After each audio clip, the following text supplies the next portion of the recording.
At this point, I have pulled my new texture map back into Maya.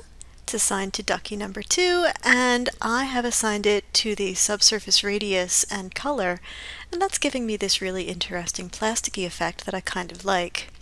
Unfortunately, it is causing my render to take 1 minute and 52 seconds, so while I go through the cleanup and the last couple of things with these duckies, I am going to use this little selection window and I'm just going to render this sitting ducky because honestly I think I have more to do there.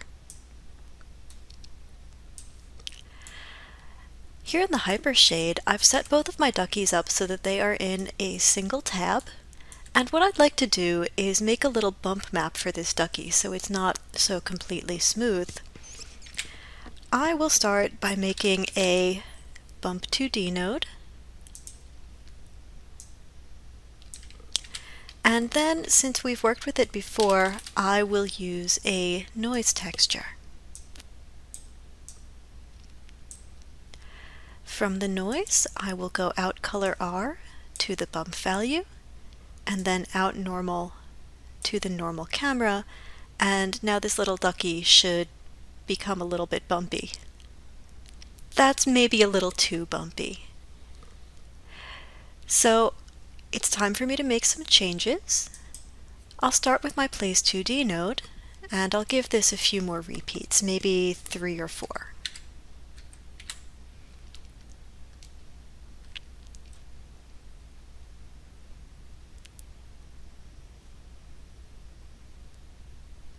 And that'll update, and now I'm getting it to be a little tiny bit softer. That's better.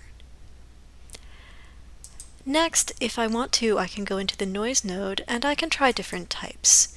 Maybe instead of a billow, a purlin noise will give me something that looks a little bit more like fluff.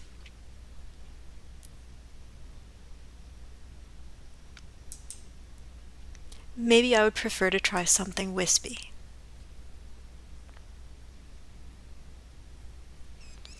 The last thing I can do is click into the Bump 2D node, and in the Bump 2D node, my bump value is already mapped. That's what this yellow color means, but the bump depth is available for me to change.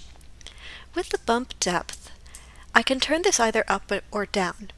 The closer this value is to 0, the more subtle the bump is going to be, so if I turn this down to 0.125, my bump will appear to be more subtle, more integrated with the surface, not quite so big and nasty.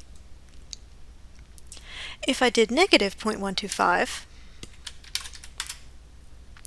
it would do the same thing. So remember, you can go above or below 0, it doesn't matter. Closer to 0 will give you something more subtle. Further from 0 will give you something a little bit more overstated. Generally, I recommend that you not go above 1. If I take this up to 2, you'll just see that it gets a lot of big, nasty, yucky looking shadows. So I tend to stay somewhere between 0.5 and negative 0.5, but the closer to 0, the more subtle it's going to be. I'll turn this down to 0.125 again.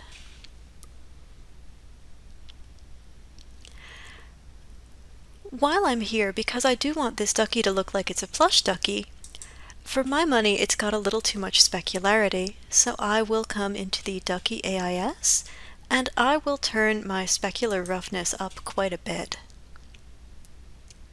Maybe a little too far. Let's come down. I'd like it to have a subtle shine.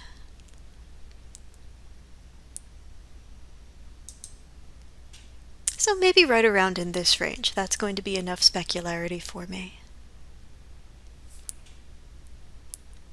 The last fun thing that I'd like to point out here, and this may take me some time to render, so you will have to forgive me, is that I can reuse nodes anytime I want.